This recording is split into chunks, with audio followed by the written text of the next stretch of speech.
31 years ago, Diane, my wife, flashed her special Christmas morning smile that reached her eyes, the one I fell in love with as fellow residents at Wake Forest Baptist while surviving on vending machine coffee and stolen sleep. She said, "Martin, this birthday is going to be different, take my word." 3 days before, Lena, our daughter, sent a countdown. "Dad, we're so thrilled you can't imagine what's approaching." 2 days later, another text. "Don't schedule anything Friday night, you belong to us." The day of my birthday, I was greeted by a string of heart emojis from Caleb, our son who rarely expresses emotion and works in cybersecurity. Heart emojis from Caleb meant something significant was on the horizon.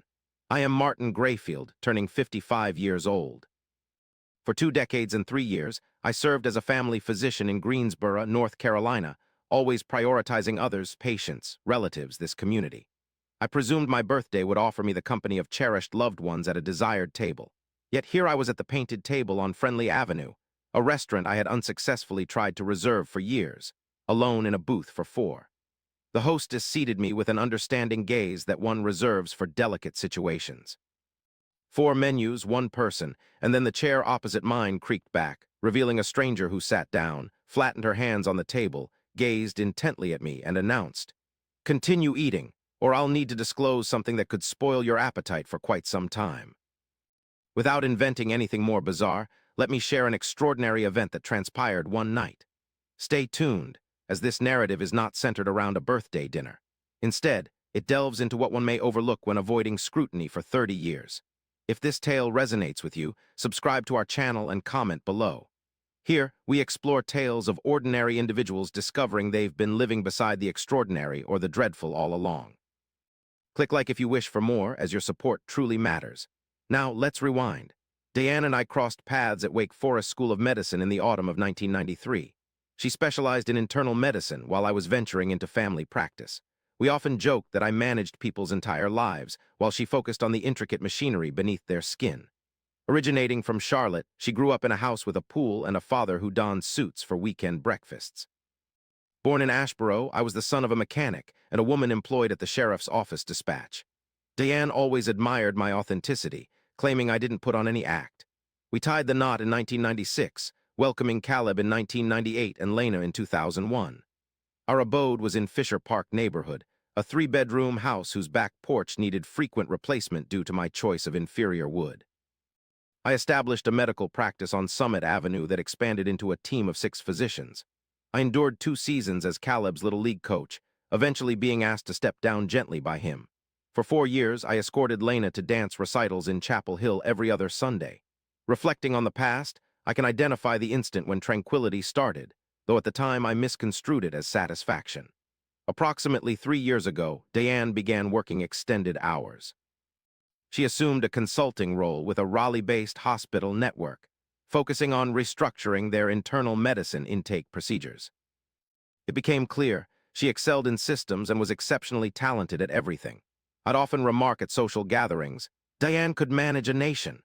I meant it as a praise. She began commuting to Raleigh 3, occasionally 4 days a week. She installed a separate phone line for her consulting projects.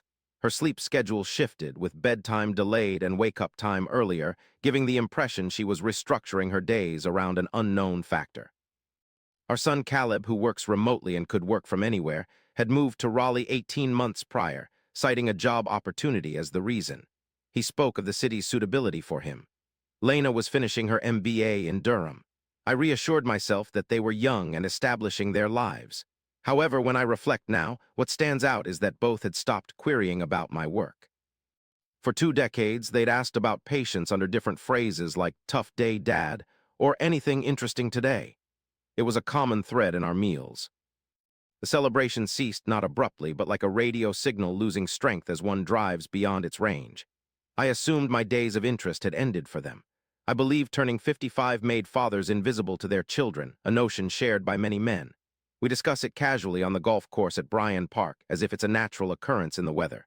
Age passes, children wander off, that's simply the way life is. But it wasn't life, it was something entirely different. The idea for the celebration was originally Diane's, suggested in January, 5 months beforehand. She expressed her desire to do something significant this year, an event that recognized the contributions I'd made to our family.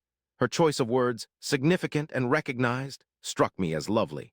I noted it down in my planner alongside other important matters. As the months passed, hints continued to surface. In March, Lena sent me a link to the Painted Tables menu, saying, "Dad, you'd appreciate this place." In April, Caleb phoned unprovoked to ask about my wine preference with steak. I shared with him the color red, to which he responded positively. The situation seemed synchronized and evoked feelings of love, orchestrated like a planned endeavor. This type of love demanded preparation, and so I chose not to dissect it further due to its pleasant nature. And having spent decades as a doctor, I knew better than to probe an unbleeding wound. A week prior to my birthday, Diane seated me at the kitchen table, the same one where we'd finalized our mortgage, shared the news of my mother's passing, and made significant decisions throughout our adulthood. She stated, "Friday night, 7:30. I've booked a table at the Painted Table. We're all to be present," alluding to Caleb, Lena, Diane, and myself.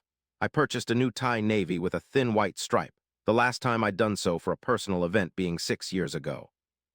As Friday rolled in, I worked half a day, completed my rounds at Cone Health, cleared my afternoon appointments, and returned home by 2. The house was serene. Diane's car was absent. 7:30 a.m. message received. "Taking care of tasks. We'll see you tonight. Can't wait for you to open your gift." I took a shower, donned the new tie, and gazed at myself in the mirror before stepping out, ready for something wonderful. By 6:30 p.m., I was in the car. I rationalized that Diane must have gone straight from her errands while Lena was on her way from Durham. An hour-and-a-half drive, perhaps longer with Friday traffic on I-40. Caleb lived a mere 20 minutes away from the restaurant. It all fit perfectly. I arrived at 7:20 p.m. The hostess guided me to a secluded table by the windows. "Excellent choice, one you typically ask for." 4 place settings were laid out, a candle already burning. I ordered water and examined the menu. 7:30 came and went. At 7:45 p.m., I texted Diane, "Here, running slightly ahead of schedule. Table looks fantastic." No reply.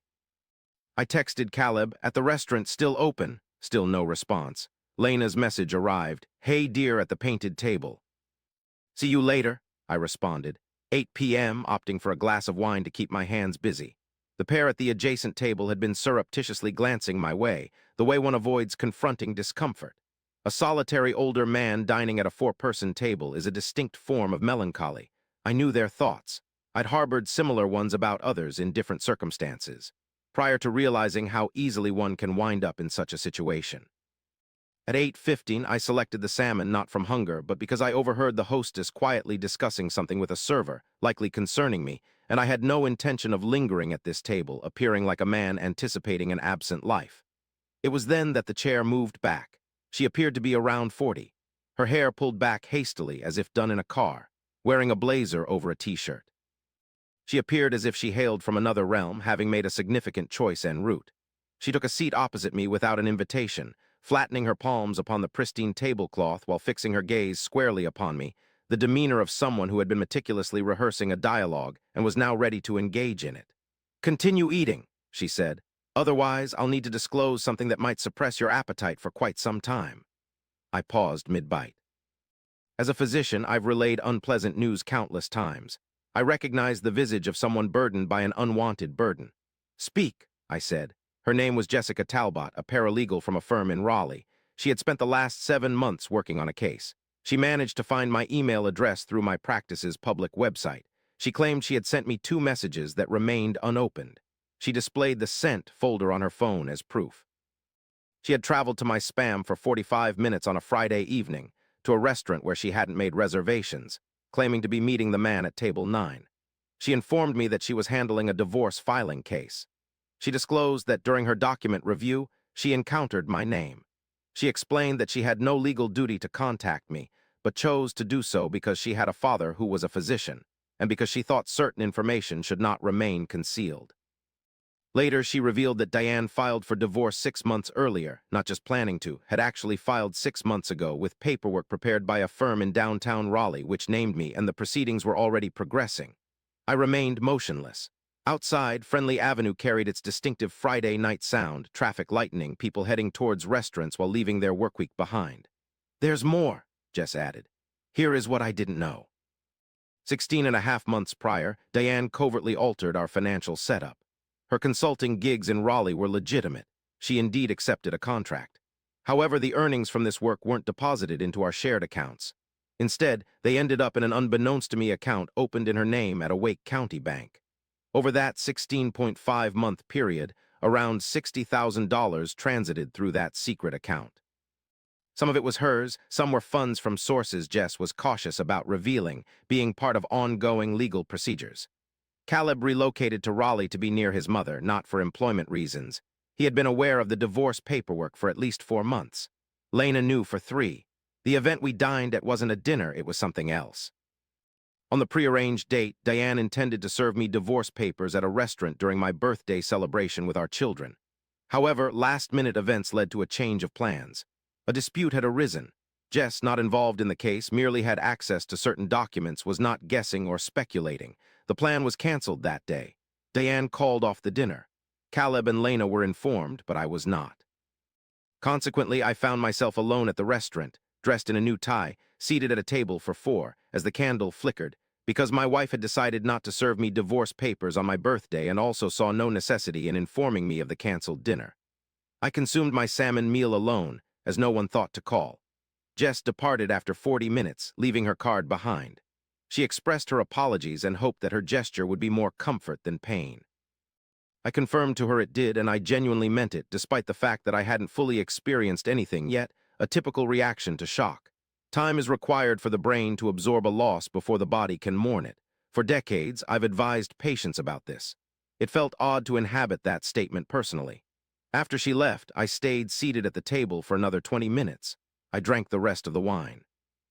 I observed other diners' couples conversing intimately, a family celebrating some event, a woman beaming with delight from her phone having received positive news. All of them seemed to be living lives that I could no longer interpret as accurately as before because I had just found out that I couldn't decipher my own. The drive home took 14 minutes. I remember each traffic light, yet I can't say I was aware of them. I didn't call Diane that night.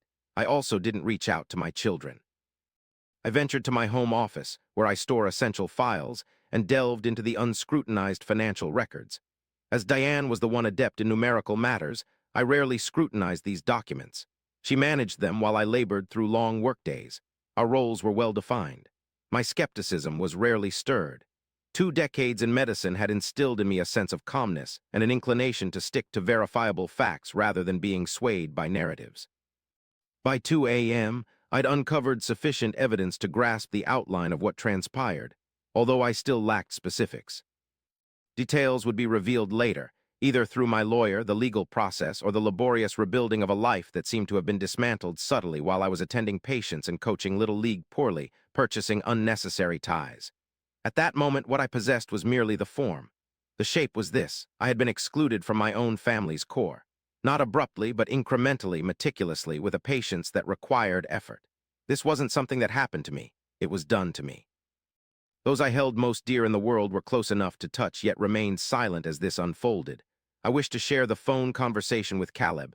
I contacted him the next day, on a Saturday. He answered after the second ring, indicating he had been anticipating it. There was a prolonged silence following my greeting. "Father, I was at the restaurant." Another pause ensued. Then, I inquired about when he learned about the divorce. 4 months ago, Caleb informed me that his mother had discussed their marital situation with him. She revealed it had been broken for a considerable time, and despite her attempts to fix it, she had reached the end of her efforts. She requested Caleb's support and asked him not to disclose this to me until she decided to do so herself. Despite being a boy who expresses genuine feelings using heart emojis, he agreed. I inquired why. He stated that his mother feared my devastation and attempts to intervene, and predicted it would cause more chaos if I knew early on. When I countered with, "Caleb, I'm your father," he replied in a voice that sounded weary, as if carrying a heavy burden for 4 months, a voice I barely recognized.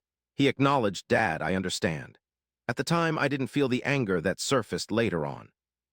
In that instant, I could only envision my son, age 26, in his Raleigh apartment, harboring a secret about his father's marital situation, carrying it like a burden in a coat pocket. He was placed in an unbearable predicament by someone who should have been more considerate. That isn't what one does to their children. That isn't a present one gives them. Lena was tougher. She phoned me 3 days after my birthday, waiting to see if I would initiate the call first. When I didn't, she dialed. I believe she wanted me to take the first step so she could follow suit.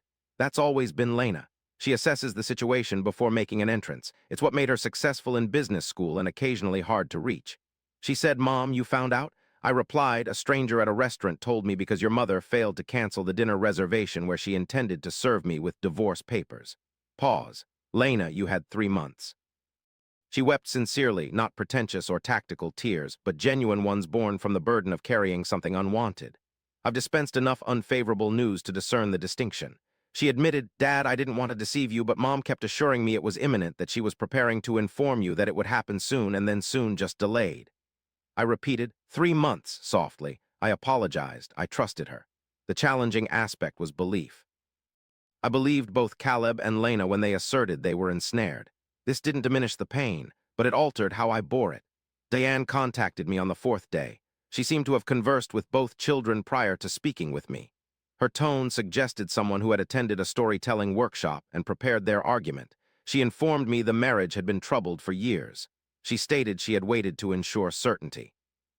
She admitted she hadn't intended for me to be alone at the restaurant as something unexpected had arisen, and she had instructed the kids to get in touch with me. I inquired about which child she had informed. She responded, "I presumed they would." I asked about what had happened. A brief pause followed. "I wasn't prepared for our planned birthday dinner where you were going to serve me divorce papers," she said. "Martin," I retorted. "I want you to grasp something," I continued. "Not as my spouse, but as someone who has known you for 31 years. The plotting, the secrecy, and using our children as part of a deception scheme that made them lie to their father. That is what I'll remember the most. Not the divorce itself, but the way it was orchestrated." She didn't counter my statement. I didn't need her to, as the divorce proceedings took 14 months. My lawyer, Carol Siebert, a woman based on Elm Street in Greensboro and unmoved by shock, meticulously explained each detail with the gravity befitting her profession's importance. I won't disclose financial particulars because they are mine, and this narrative doesn't revolve around the settlement. Instead, I'll share that 30 years of co-building a life didn't dissolve into a legal document without resistance, and the struggle to uphold my earnings was one of my hardest battles. The unexpected aspect wasn't the rage. I anticipated it. What caught me off guard was the sorrow, not for Diane explicitly, for the persona within that marriage that had been dismantled. The man who purchased a tie for a birthday dinner. The man who journeyed home in 14 minutes under green lights, believing anticipation awaited him. Mourning that man lasted longer than I anticipated. For 14 months, I consistently attended my professional duties, seeing patients both in the morning and afternoon. I completed my routine tasks, including making rounds and contacting individuals regarding their test results. I shared critical information with people who appeared anxious during our consultations in the examination rooms. One afternoon, approximately 6 months into this period, I encountered a patient, whom I'll refer to as Gerald, aged 71 and recently diagnosed with early-stage type 2 diabetes. Despite recognizing symptoms for 2 years, he hadn't sought medical attention until his wife arranged an appointment. As we sat in the examination room, he confided in me, "Doc, I just assumed it wasn't truly a concern until I received confirmation." In that moment, I contemplated a man dining at a table for 4, consuming salmon, yet failing to ask questions he should have addressed years earlier. I pondered on a radio signal gradually weakening and settling for contentment. "Gerald, avoidance doesn't eliminate an issue. It simply means you're less ready when it surfaces." He acknowledged this. That week marked his beginning of medication. Since that birthday, I've learned several things I wasn't aware of before. For instance, the people we hold dear can quietly withdraw from our lives, subtly rearranging furniture in the dead of night to a point where the original arrangement is forgotten.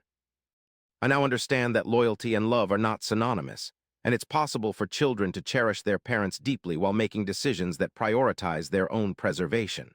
A chance acquaintance at a dining table can be the most sincere individual present, a truth I've come to accept. The night that seemed my darkest was the beginning of my true struggle.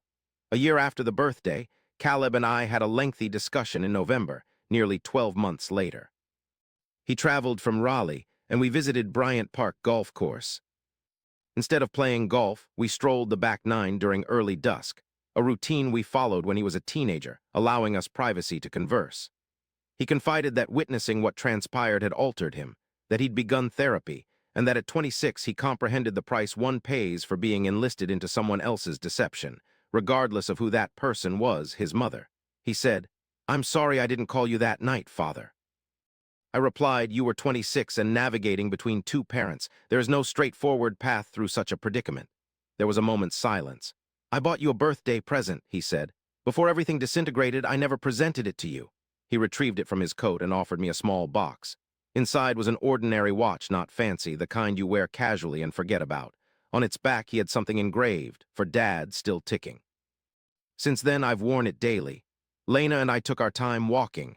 That's the straightforward truth, and I won't embellish it. Lena grappled with feelings of guilt, as outward expressions of guilt in people like her typically precede internal ones. Our conversations were brief and superficial for some months, and there were times when I doubted our reconciliation. However, we managed to mend the relationship gradually. This healing occurred when we were both prepared to face an uncomfortable truth together instead of one of us evading it. Last spring, she called me and said, I have something important to tell you, Dad. I steeled myself. 23 years in medicine have given me a swift defense mechanism, she explained. I've accepted a position. I'm moving back to Greensboro. I remained silent for a moment. I want to be close to you, she added. Is that all right? I responded. It is more than acceptable. She moved into a home on Spring Garden Street in August. We typically have dinner together every Sunday. She never required my cooking to be exceptional. It never was. Diane and I don't converse frequently, but when we do, our interactions are amicable. The fury towards her has mostly transformed into a more subdued sentiment. It's not quite forgiveness, not yet. Instead, it's a sense of resigned comprehension. She endured years of unhappiness and made a questionable exit. Both facts can coexist. However, what I cannot forgive and may never completely forgive is the construct she created around our children. That wasn't her misery to bestow upon them. That wasn't her prerogative. Yet as a physician, I've interacted with enough individuals in their twilight years to grasp that the ledger in your heart isn't the one that holds significance at the end. What truly matters is who is by your side. Important are the Sunday feasts. Significant is the timepiece on your wrist, persistently ticking. Jess Talbot, the woman who faced me across a table. 8 months following her birthday, I extended an olive branch to her. I penned a letter and sent it to her workplace address because I wanted it in writing. I shared with her the toll that night took on me, as well as its rewards. I informed her that the data she provided was one of the toughest challenges I've faced and the most valuable present I received that year. She responded with a handwritten note, divided into 2 paragraphs. She expressed her happiness for having gone, shared that her father had passed away the preceding spring and hoped for my well-being. The note resides in the same drawer as my watch box. Recently, I turned 56. Caleb made a trip from Raleigh, while Lena walked over from Spring Garden Street. We dined at a restaurant on Elm Street, where the food is excellent and the table was set for 3 with all seats occupied.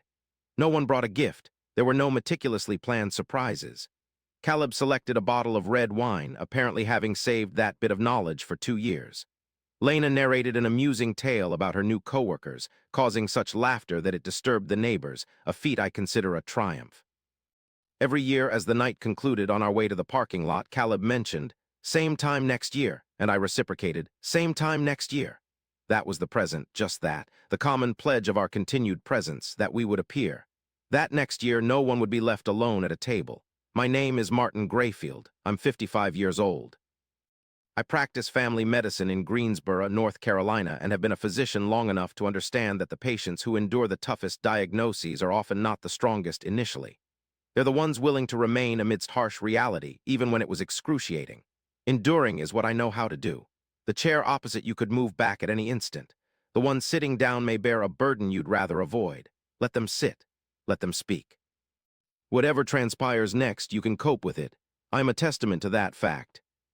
Ever since I encountered Martin's tale, a particular aspect has haunted me, and I can't help but dwell on it. What chilled me wasn't the act of betrayal. It was the silence. The extended periods of observing the signal weaken and misconstruing it as contentment. Now, let me pose a question to you straight away. Is there something in your present life that you are intentionally ignoring? Are there talks you keep delaying or emotions you keep rationalizing? Martin found solace in a stranger who confronted him with the truth. Don't seek the stranger, introspect instead.